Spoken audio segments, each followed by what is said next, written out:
probably won't be shown. Well, also, so I'm the author of the book Government, the Biggest Scam in History Exposed, where I'm making the case that government was never intended to protect life, liberty, and property, but government is essentially a technique of intergenerational organized crime to rob and control societies, and that all government is illegitimate. I'm a voluntarist, and all that a voluntarist means is that someone that believes that all human relationships should be voluntary, that nobody should have the ability to use violence or extortion or force on anybody else, not even if they're a quote unquote government. Government doesn't get a pass for morality. And one of the ways that you can know that you have a bad government is because they are using violence on peaceful people to try and achieve, social engineering or raise revenue on their friends and their neighbors. And so voluntarists think that all government is illegitimate because it is impossible to delegate rights that you do not have yourself. The ability to steal money and call it taxation, the ability to make up rules for everybody and call it laws. If I don't have the ability to do that for Dr. B or for Dennis, then it's impossible for me to delegate a right I do not possess myself to a representative or to a government to do something that I don't have the ability to do myself. So if the right for the government to do everything that the government does didn't come from we, the people, because it's impossible for we, the people, to delegate rights they don't have themselves,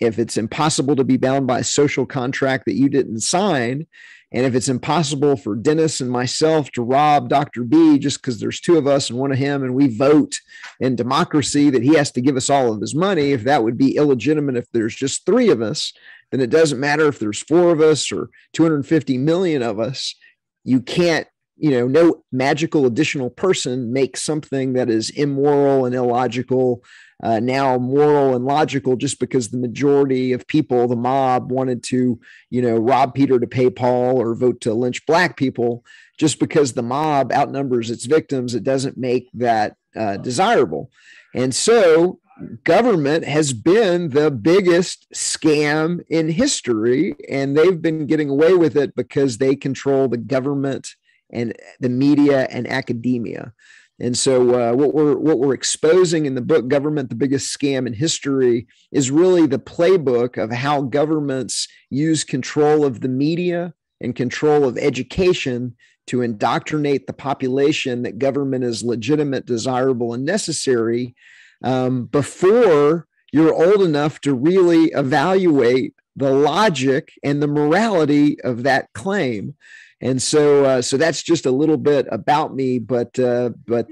book Government, the Biggest Scam in History has been designed to take your friends, your relatives, and your neighbors from kind of 0 to 60 in a very, very short amount of time, leveraging the fact that most people are visual learners. And so in the book, I'm doing a lot with media organization charts, media ownership charts. I'm doing a lot with visualizations that make what was invisible visible, so that when your friends and your family and neighbors can see what that control structure looks like in the media or in the government, and they see it with their own eyes, they come to a deeper understanding of how the organized crime system is able to control, dozens and dozens of ostensibly independent media companies by coordinating the actions of the key publishers, editors, reporters through a small handful of organizations that Jeffrey Epstein was also a member of. So as one example. Your book,